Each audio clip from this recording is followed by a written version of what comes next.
वारजे मारवाडी परिसरातील रामनगरमध्ये मांसाहार करण्याच्या हट्टावरून झालेल्या वादात 30 वर्षीय तरुणाचा मृत्यू झाल्याची धक्कादायक घटना समोर आली आहे. श्रावण महिना असल्यानं घरात मांसाहार केला जात नव्हता. मात्र मद्यधुंद अवस्थेत घरी आलेल्या महेश गायकवाड यानं मांसाहार करण्याचा हट्ट धरला. यावरून महेशचा त्याच्या वडिलांशी वाद झाला. या वादाचं रूपांतर मारहाणीत झाले.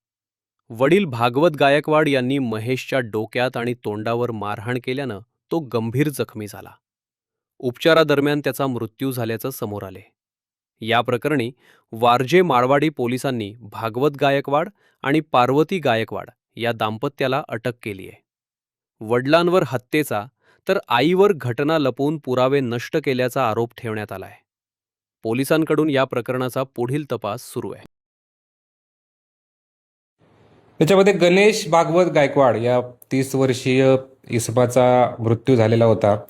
त्यामध्ये ॲक्सिडेंटल डेथ दाखल करण्यात आलेली होती आणि याच्या पोस्टमार्टम रिपोर्टमध्ये त्याचा गळा आवळून आणि डोक्यावर अवजड हत्याराने प्रहार करून त्याचा खून झाल्याचे निष्पन्न झाल्यामुळे वारजे पोलीस स्टेशन गुन्हा रजिस्टर क्रमांक 362/2026 भारतीय न्यायसंहिता कलम 103 प्रमाणे गुन्हा दाखल करण्यात आलेला होता.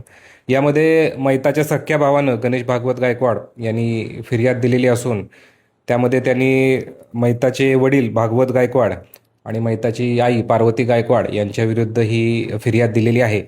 त्याप्रमाणे हा गुन्हा दाखल करण्यात आलेला आहे. दोन्ही आरोपींना अटक करण्यात आलेली आहे